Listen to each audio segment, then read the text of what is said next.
Jack here, JBF Music and Guitar Lessons, back with some more quick guitar tricks for you, specifically this one.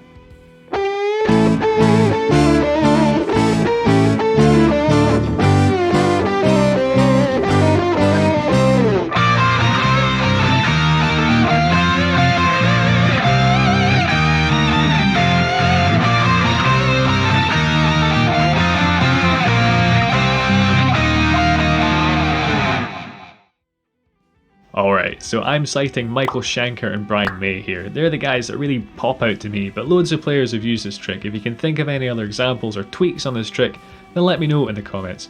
It gives a really cool vocal sound that I doubt I'd ever stumbled across myself had it not been for these guitar icons leading the way. Here we're looking at what late 70s, early 80s rock and dance music have in common. Sort of. By the end of this you should have an understanding of why I made that rather brash statement, as well as some cool wah-wah pedal tricks. Oh, and if you appreciate the content I've been putting out here, please don't forget to leave a like and a comment. Both really are huge helps to the channel.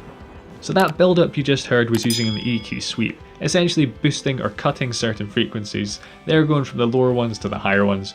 And in a nutshell, that's what a wah-wah pedal is doing. It's creating a sort of narrow EQ band, and then the wah will just accentuate the lower frequencies when open, and the higher ones when the pedal is rocked all the way forward. Okay, now that's out of the way. Other than the typical funk use, you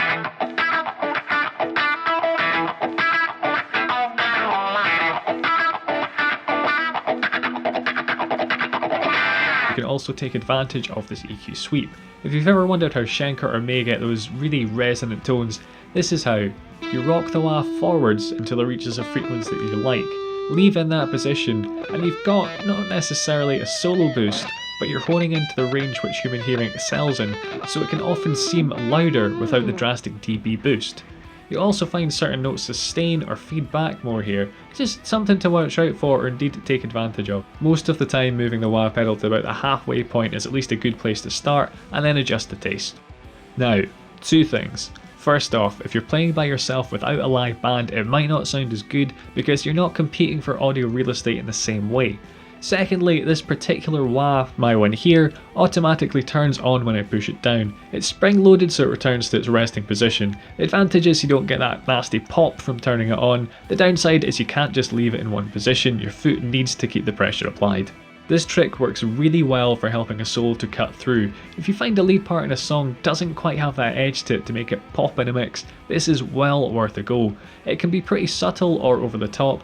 Again, both totally usable depending on your context or desired outcome. Tom Morello being a proponent of the latter, generally making all of his effects go to 11. A song like Bulls on Parade by Rage Against the Machine, you can hear him using this EQ trick in the verse. A more subtle example would be Adrian Smith's solo in Iron Maiden's song Wicker Man. So I did the same thing, I tried to replicate it, you can check that out with the eye up there. Arguably I might have gone a bit overboard, but I think it would sit well in a full band mix, and it just gave it that teethy vibe that I was looking for. There are also two other solutions for achieving this type of sound that I can think of. One is to just use an EQ pedal. This is something I've done for years. It's probably one of the most boring effects, if you can even call it that you have on any pedal board, but it can really help out. In this context I usually cut the lows, some of the highs, and then boost the mid ones here. Adjust to taste, sometimes more highs are good. In other venues or practice rooms they just add too much of that thin ice pick tone, and nobody wants that.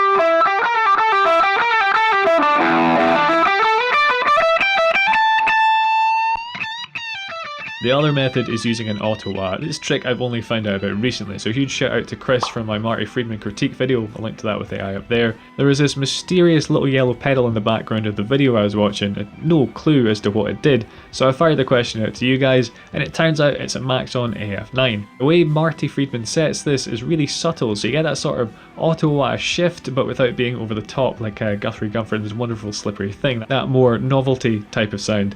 The end result is that May Schenker sort of focused sound, but with a bit more movement, producing arguably an even more vocal sound. If you want some more ways of getting a wah-wah sound without even using a wah-wah pedal, what sorcery is this, you ask? Well, check out that video. This has been Quick Guitar Tricks, that's the playlist there. Yeah, hit subscribe to keep up to date with the channel, leave me a comment, check out the tabs on my Patreon, and enable all notifications by ringing that little bell on the side if you feel so inclined.